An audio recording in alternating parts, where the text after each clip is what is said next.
This town is so strange. The currency circulating here is clearly counterfeit, so fake that even a fool could spot it, but everyone just accepts it as normal. However, the government's actions are even stranger. As long as people are willing to settle here, the government not only assigns them spouses, but also gives them housing and various tempting benefits. Yet, despite all the perks of this town, this man is trying everything to escape, even risking climbing up cliffs and dangerous ledges. What kind of place is this? The man's name is Ethan, and he's a federal agent. During a mission to search for a missing colleague, he got into a serious car accident. He later wakes up alone in the woods and stumbles into a nearby town. Since then, everything has become bizarre. First of all, Ethan starts fainting a lot. He tries to ask someone what kind of place this is, but just as the person tells him it's Wayward Pines, he faints again. He doesn't know how much time passes before he wakes up in a hospital, which is even stranger. There's only one nurse, and no one else around. He tries to see a doctor, but the nurse tells him the doctor is in surgery all day. Then he tries to call home to report his safety, only to find that his phone, wallet, and other personal items are missing. The nurse tells him the police took them. Now that's strange. Why would the police take his things? He decides to leave and head to the police station. However, when he's dressed and steps into the elevator, the nurse suddenly appears behind him and says Ethan is not allowed to leave. She's not only fierce but even blocks the elevator with her foot. Ethan, refusing to back down, demands she move her foot. Only then does the nurse reluctantly realize her mistake and back off. Then things get even stranger. Ethan arrives at the police station. He knocks and knocks, but no one answers. The station is completely locked, even in broad daylight. Unable to do anything else and hungry, Ethan heads to a bar. He tries to explain his situation to the bartender and asks for some food on credit. Surprisingly, the bartender agrees without hesitation. Not only that, she gives him her home address, saying he can find her if he needs anything. Ethan finds it odd. Does the bartender really trust him that much? He doesn't notice that ever since Ethan arrived, the bartender has seemed distracted. Before he leaves, Ethan notices something written on the back of the bill. He frowns in confusion, but as he steps outside, he hears the sound of crickets. Curious, he flips through some grass and finds a small speaker, which is where the sound is coming from. This leaves Ethan completely bewildered. Perhaps the bartender could offer more information. So the next day, Ethan follows the address. However, the house is abandoned, clearly burned down. Inside, he finds a body, and to his shock, it's one of the colleagues he was searching for. The death doesn't look like a natural one, so he rushes to the police station to report it. Finally, the officer on duty, Arnold, listens to Ethan's description and shows no surprise whatsoever. He eats his ice cream while writing down the address. When Ethan asks him to accompany him to investigate, Arnold refuses. Ethan then asks to retrieve his personal belongings, but Arnold claims he never took them. After hitting dead ends for 2 days, Ethan is too frustrated to argue. He just wants to borrow a phone to call for backup. Arnold agrees, but no matter how hard Ethan tries, the call never goes through. Ethan decides to find the bartender to figure out what's going on, but when he reaches the bar, he's shocked to find it's now run by a man. The man tells Ethan there's never been a female bartender here, only himself and another male bartender. Ethan becomes agitated. Feeling lightheaded, he's now certain someone is pulling the strings behind the scenes. He pushes past the man to see what's going on inside. When he wakes up, Ethan finds himself tied to a hospital bed, and a short doctor stands before him. The doctor tells him that everything Ethan's experienced is just a hallucination caused by the car accident, and he's about to perform surgery on him. Ethan is certain this isn't a hallucination, but the doctor calls the nurse, who forces a sedative into him. As Ethan sees the surgical instruments, fear begins to set in. He struggles violently. Just then, a figure appears. It's the woman from yesterday, named Beverly. She pulls Ethan into a secluded corner and frees him from the restraints. With the hospital eerily empty, the two of them manage to escape. Beverly takes Ethan to an abandoned house. It turns out, Beverly is also an outsider. She tells Ethan that she has been trapped here since 1999 and has been searching for a way out. But Ethan tells her it's 2014. Soon, the sedative takes effect, and he passes out. When he wakes up again, Beverly is gone. He's about to search for her when he unexpectedly spots a familiar face. It's Kate, one of the agents he was looking for in this mission, but she looks much older. Kate clearly recognizes Ethan,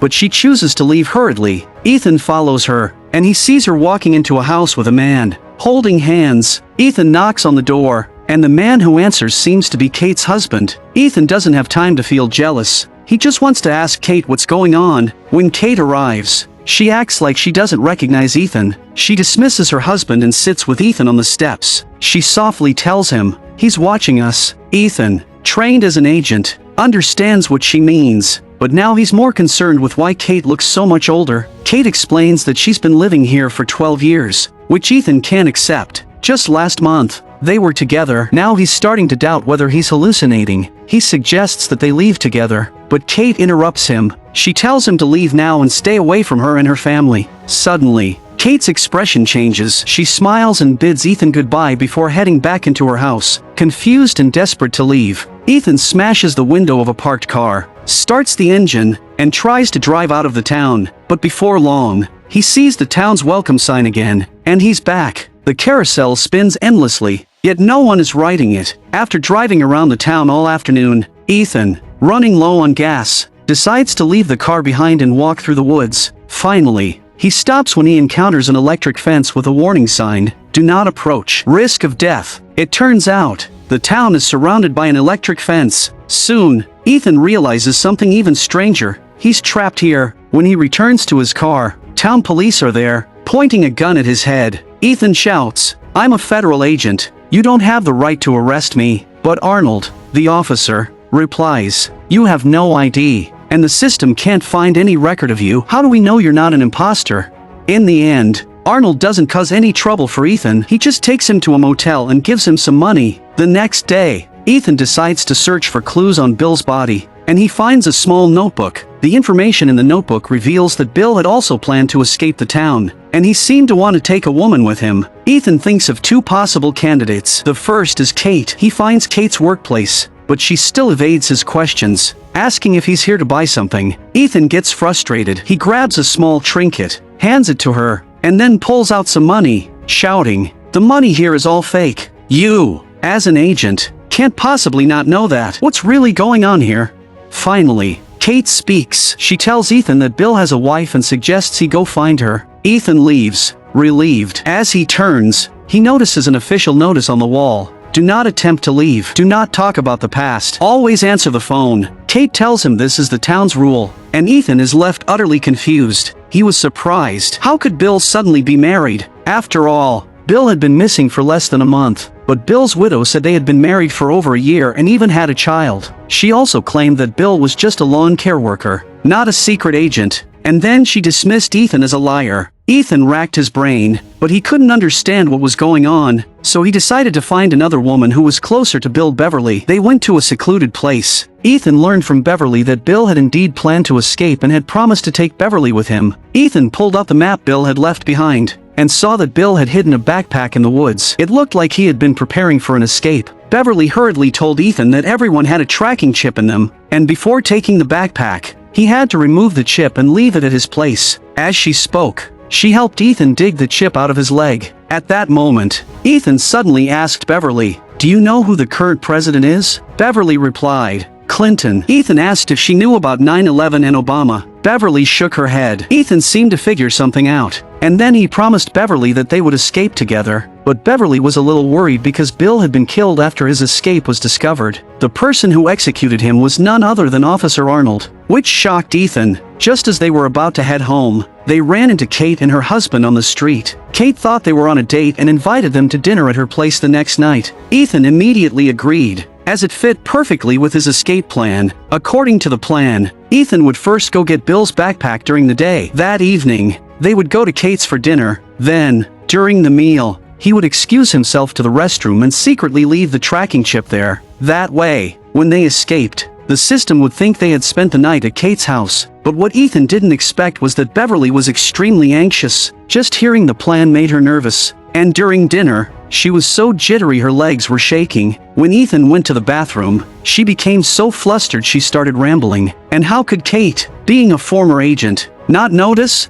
On top of that, Beverly, after staying in the bathroom for a while, completely lost her composure and ran off. Ethan had no choice but to lie, saying Beverly had a stomach ache, and quickly left. After he left, Kate and her husband exchanged worried glances. Ethan chased after Beverly, and she said she must have already been exposed. Ethan quickly calmed her down and was about to continue with the escape plan, but suddenly, the phones in all the houses rang, and the lights flickered on. People ran outside with flashlights, some even carrying shovels. The couple was terrified. As it was clear the people were coming for them, Ethan decided they should split up, with him drawing the attention away while Beverly went to the rendezvous point. But not long after, Beverly was caught, and Ethan hid in a nearby house. He heard the crowd outside, and when he peeked out, he was stunned. He saw Beverly tied to a rack, with the entire town crowding around below her. They were shouting and cheering as Arnold, the officer, held a knife to Beverly's throat and slit it open,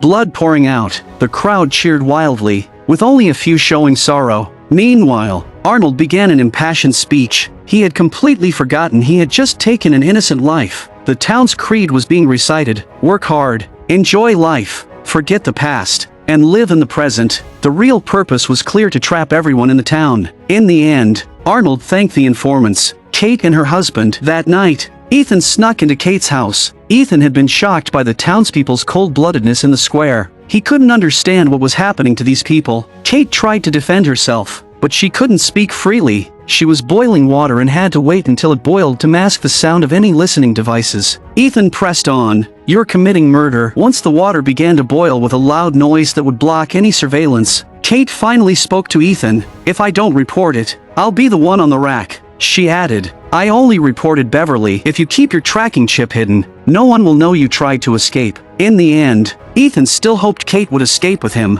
but Kate said no one could ever escape alive. The next day, Ethan went to the cabin and took Beverly's body down from the rack. He covered her with a cloth and promised her that he would leave and find her lost daughter. Then he went to Beverly's house, but it had already been emptied out. The real estate agent was showing the property to a potential buyer. The agent saw Ethan but didn't make a scene. He just quietly motioned for him to leave. At that moment, Ethan saw a supply truck for the town and immediately thought it must be the route out. He followed it, waiting for the driver to be distracted before sneaking on board. The truck drove for a while before finally stopping. Ethan got off the truck and found himself in a spacious area filled with neatly arranged, strange equipment. Suddenly, he heard a door open behind him and quickly ran to hide. As he was hiding, he saw his wife's car parked there. Ethan couldn't believe it and quickly got into the car to check. He found his wife's wallet and inside, a photo of the two of them. Ethan was lost in thought when suddenly the window shattered, and a hand reached in to inject him with a needle. Ethan fought back but realized the person was Arnold. Soon,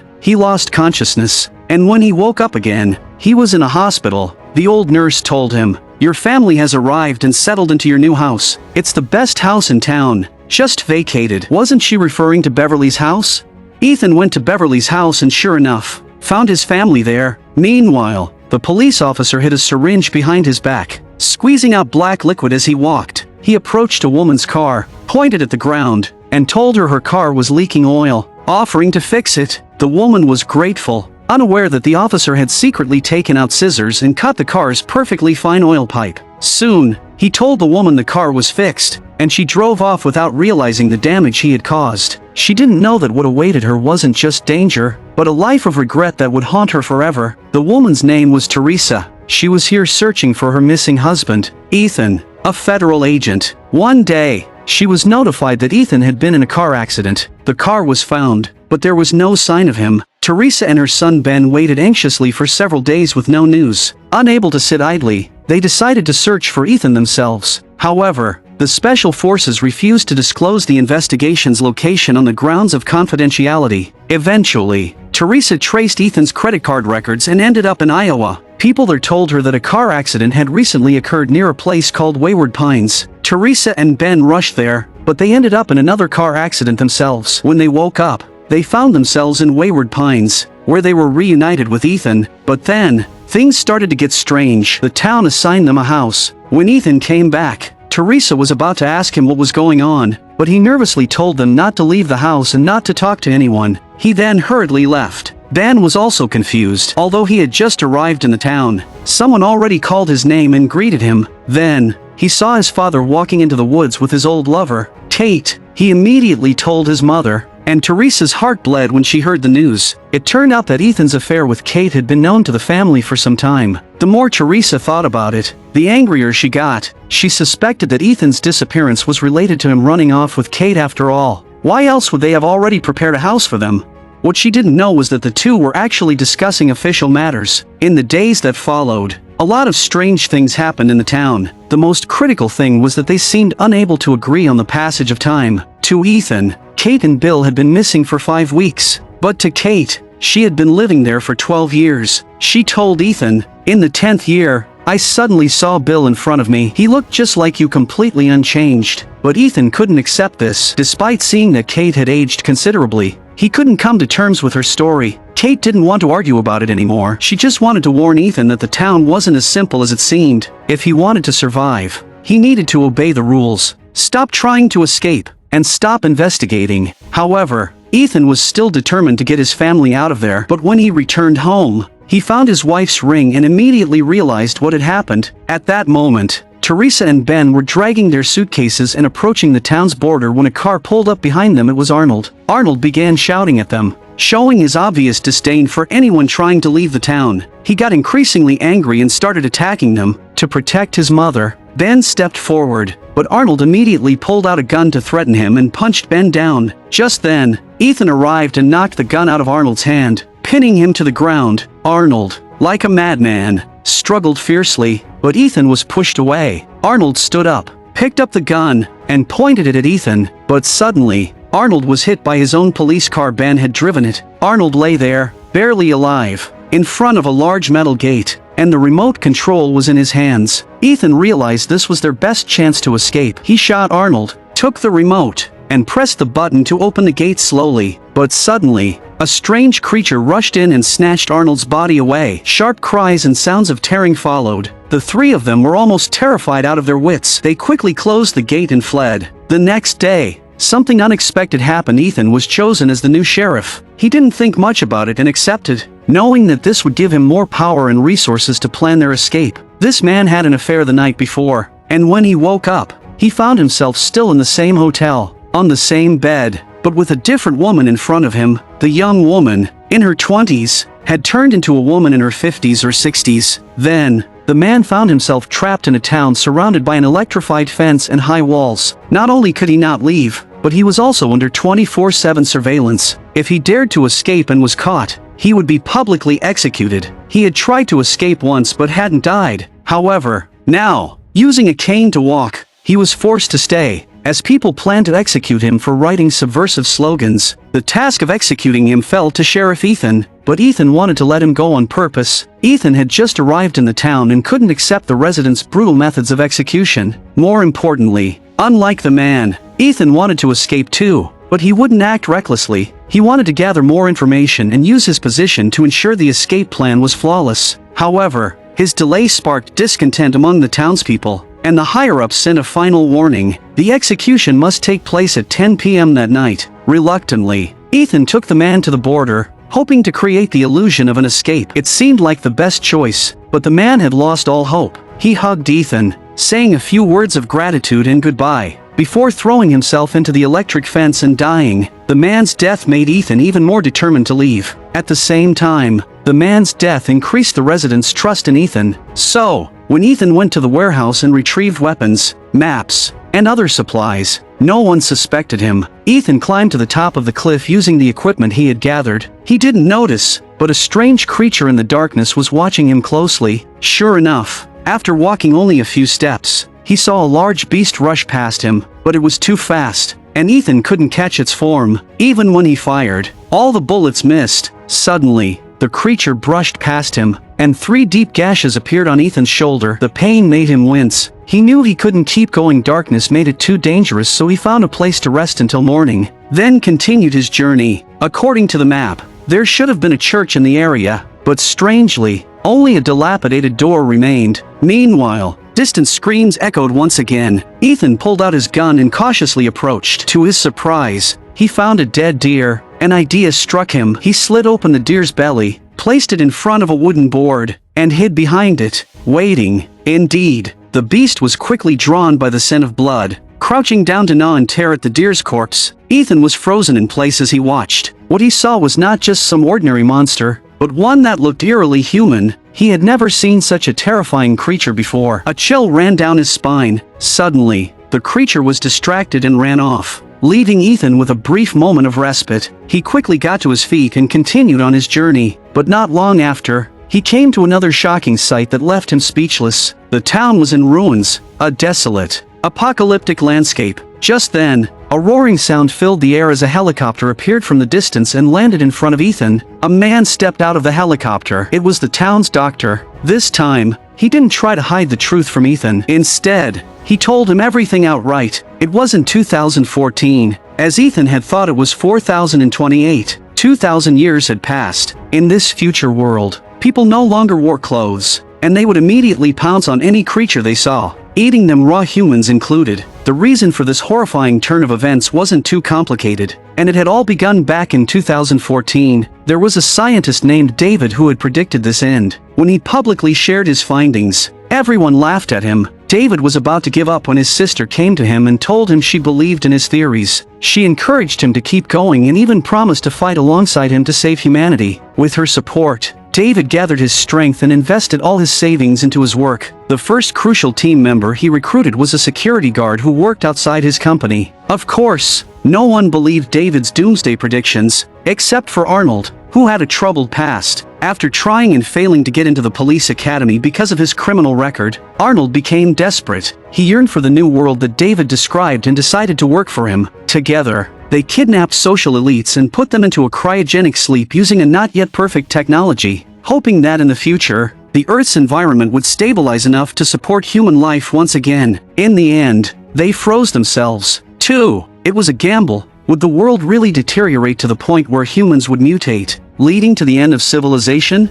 Their gamble paid off. 2,000 years later, they awoke to find the human race extinct and the world devastated, but the environment had recovered enough to support life again. Unfortunately, the mutated, monstrous humans now roamed freely, ready to devour anyone in their path. Thus, the first step to rebuilding was to enclose the area with electric fences and high walls, creating a small sanctuary for humanity's last civilization. But even here, a new crisis was imminent, which was why David had awakened Ethan, a former federal agent. David took Ethan to the town's underground base, where more than 200 volunteers were working to produce supplies and maintain the town's daily operations. There were even dozens of people monitoring the residents through thousands of cameras. Seeing the residents completely oblivious to their situation, Ethan was outraged. He believed the truth should be revealed to everyone, giving them freedom, but David explained that he had tried that before, and when people learned the truth, they fell into despair and started committing suicide. In the end, the town would fall apart, just like the first one did. This was David's second attempt at creating a safe haven. David explained that he no longer placed his hopes on the adults but focused on raising the younger generation. They were more adaptable because they had no attachment to the old world. Then David showed Ethan rows upon rows of cryogenic pods, where humans had been sleeping for 2,000 years. When Ethan saw a young girl among the sleepers, his anger flared up again. He accused David of kidnapping these people, pointing out that they had never consented to this. David remained unfazed,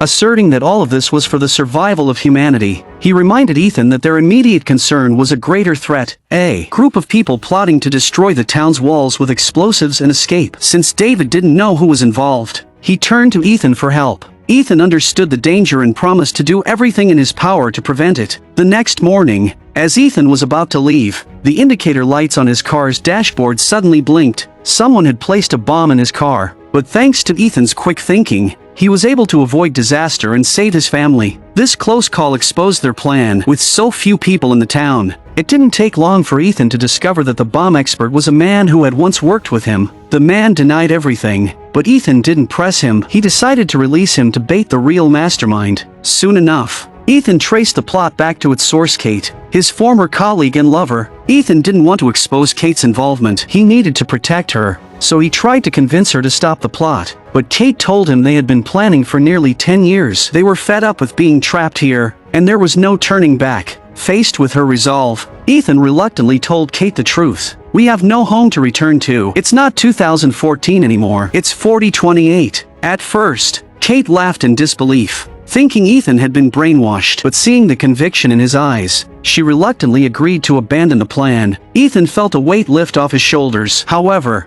when he returned home, his wife told him something strange. She had met Kate earlier, and noticed that Kate had spoken as if they were saying goodbye forever. Ethan's heart sank, and he immediately realized what was happening. Without hesitation, he rushed toward the town's walls. When he arrived, he found the conspirators in the midst of their final preparations, and he apprehended them just in time. Seeing that a crisis had been averted, Ethan returned to the police station, only to discover that Kate's husband, Harold, was missing. He angrily confronted Kate, but she claimed they had other plans. Despite Ethan's stern warning, Kate remained resolute, unwilling to answer his questions. In a moment of desperation, Ethan thought of the surveillance footage. He discovered Harold sneaking around, passing a bag that contained a bomb. Learning that Harold's work route involved driving by the border, Ethan immediately got in his car and pursued him. After driving for a while, he finally caught up, only for their accomplices to block the road with a garbage truck. Ethan braked too late and collided with it, but fortunately, the large truck stopped because it yielded to pedestrians. Ethan ran over, only to hear a loud explosion. The truck's cargo compartment blew open,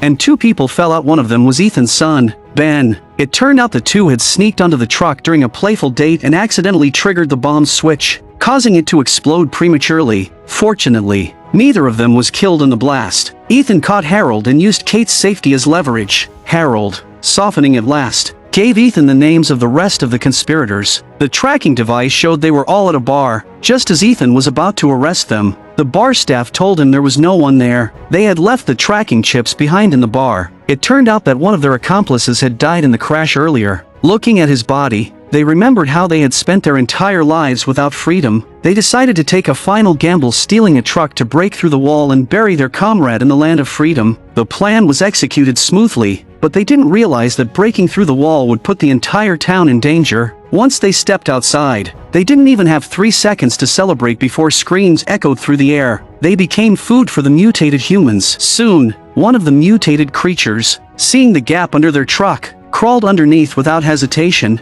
At that moment, Ethan arrived and fired several shots, blowing out the truck's tires. The mutated creature was crushed under the truck. Soon after, the staff repaired the wall. David, the mayor, saw the crisis unfold and nearly destroy the town. He was furious at Ethan's leniency. The two clashed verbally, and during these days of interaction, Ethan began to see David's flaws. He shouted, "You're a real control freak, not someone just looking out for the town's safety." The conflict between the two escalated, eventually leading to a massive invasion by the mutated humans. Just then, a noise came from outside the door. They thought it was more young people coming, but it turned out to be Ethan's wife, Teresa. Looking shocked as she said, "I have something to show you." Teresa led them to an abandoned bunker, where a computer screen showed rows of surveillance footage. As they opened it, they saw a desolate world outside, with the person filming the video leaving a final message before being attacked by an unknown creature. It was then that Teresa and Kate finally believed Ethan's claim that it was 4028, not 2014.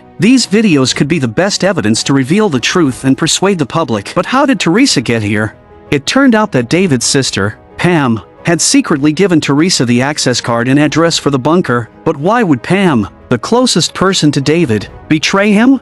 Because Pam, too, felt that her brother's obsessive control might once again lead humanity to destruction. The day they couldn't find the person who had been sabotaging the wall raised suspicions. After all, there were thousands of cameras monitoring the area 24/7. How could they find no clues?